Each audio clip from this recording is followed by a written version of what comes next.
আরে রাহেল ভাই, তুমি এখানে কি করো? আমার সাথে চলো, আমি মসজিদে টাকা দিতে যাচ্ছি, তুমিও চলো। মাশাআল্লাহ ভাই, আপনি কত ভালো মানুষ, আপনি মসজিদে টাকা দান করেন এবং গরিবদেরকে সাহায্য করেন, 5 ওয়াক্ত নামাজও পড়েন, আল্লাহ আপনাকে অনেক দিবে। আমিন ভাই।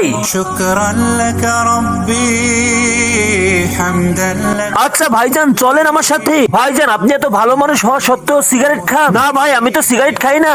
তাহলে আমি যে দেখতেছি এটা, আরে ভাই, এই মেজি তো আমাকে কামিয়াবি করেছে। ভাই, এটা কিভাবে সম্ভব, একটু বলেন আমাকে। এই ভিডিওটি যদি কোনো ফালতু ভিডিও হতো তাহলে তুমি অবশ্যই লাইক সাবস্ক্রাইব করতে, কিন্তু ভাই আমি তো ইসলামিক ভিডিও বানাই, তাই বলে কি তুমি লাইক সাবস্ক্রাইব করবে না? যখন আমার গুনাহ করতে ইচ্ছা করে তখন আমি আগুন জ্বালিয়ে হাতের পরে রাখি, তখনই আমার গুনাহ করার ইচ্ছা মরে যায়। তখন ভাবি এই কাঠির আগুন আমি সহ্য করতে পারি না, তাহলে জাহান্নামের আগুন কিভাবে সহ্য করব?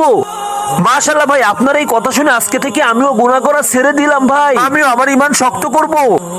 যার অন্তরে আল্লাহর ভয় থাকে সে কখনো কোনোদিন খারাপ কাজ করতে পারে না। ভালো মানুষদের জন্য চ্যানেলটি সাবস্ক্রাইব করে কমেন্ট করে যাবে।